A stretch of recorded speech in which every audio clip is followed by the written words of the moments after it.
I'm Adam Banerjee. I'm half white and half Indian. I'm Trader Joe's tikka masala. It says Indian, but that shit ain't from India. When Nick Jonas started fucking Priyanka Chopra, I felt seen. But when Nick Jonas kept fucking Priyanka Chopra, I felt left out. But in all seriousness, guys, being mixed is hard because burnout doesn't exist in Indian culture. You either succeed or you kill yourself. And you're probably wondering, but what about you, Adam? I'm half Indian, which means I'm Indian enough to hate myself, but white enough to know I deserve better. I think I do. I'm also a life coach.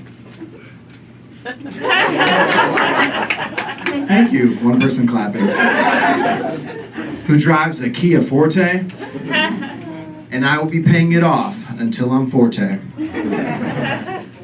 I'm financing this car for $450 a month. I drove it right off the lot into a pile of wet asphalt. Still one person clapping. That's my landlord, by the way. Really. I couldn't believe this happened to me, honestly. It was crazy.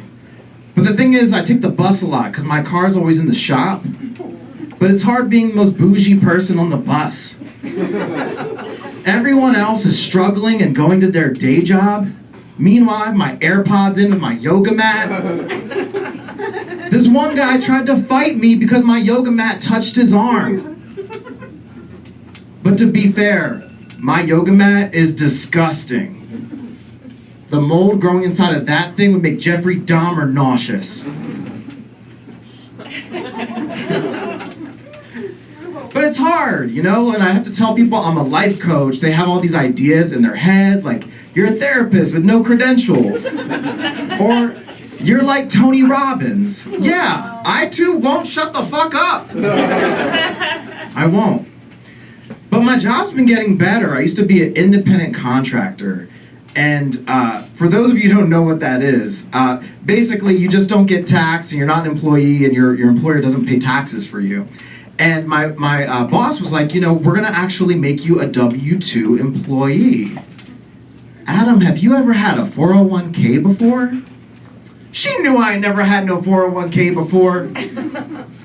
The closest I've ever come to a 401k is being an extra on Succession. And I'm attracted to this girl at work, Amber. Amber is fine.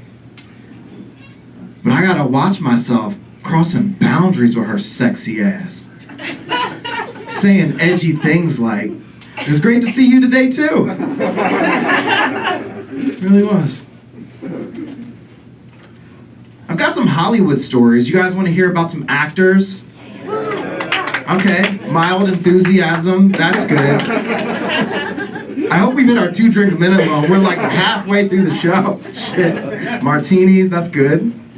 Good job, sir.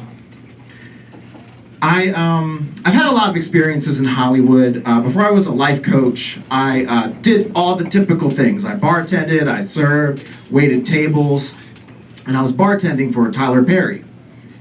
And after my third event with him, I went up to him, just like this. He's really tall.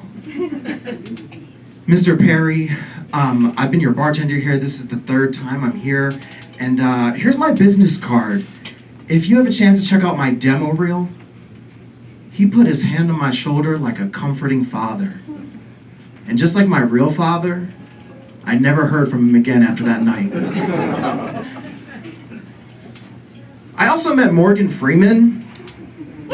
Morgan Freeman is more God to me than Jesus Christ. He's amazing. I was serving him ceviche at this party. He was grubbing on some ceviche. I just stood there by him for when he was ready for the next spoonful. And after like 2 minutes go by, he's like, "Are you an actor?" I said, "Yes, this is me 2 years in." "Yeah, I am an actor. Do you have any tips for me, Morgan Freeman?" You want to know how you make it? Yeah, I really do want to know how you make it. You never give up. I didn't make it until I was 52 years old.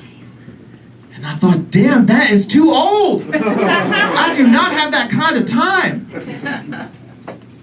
Are you guys fans of Al Pacino? Yes, sir.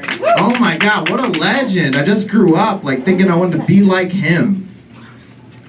I met him at a screening at UTA for one of his older movies. It's called Chinese Coffee. We had a mutual friend who was like, Adam, don't do the thing, that all actors do where they try to get a picture with Al Pacino. And I'm like, are you kidding me? I would never do that.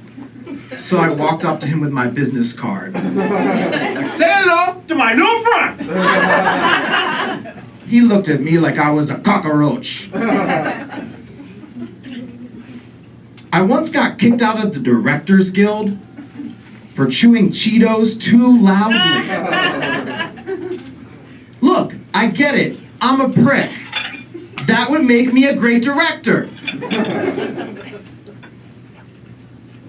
I once met M. Night Shyamalan, and I'm a big fan, Unbreakable, Signs, The Visit. But after an hour talking to this man, I find out he's not M. Night Shyamalan. He's the founder of Tinder, which made me realize even Indians can't tell other Indians apart. My first acting job in Hollywood, 6 months deep, was for Playboy. They gave me $400 and told me, you just gotta talk to this woman like she's your wife and improv about how much you guys love foreplay watching the Playboy channel. But they took advantage of me. I never even got to fuck my co-star. But hey, Crafty had Cheetos. Have a great night, guys.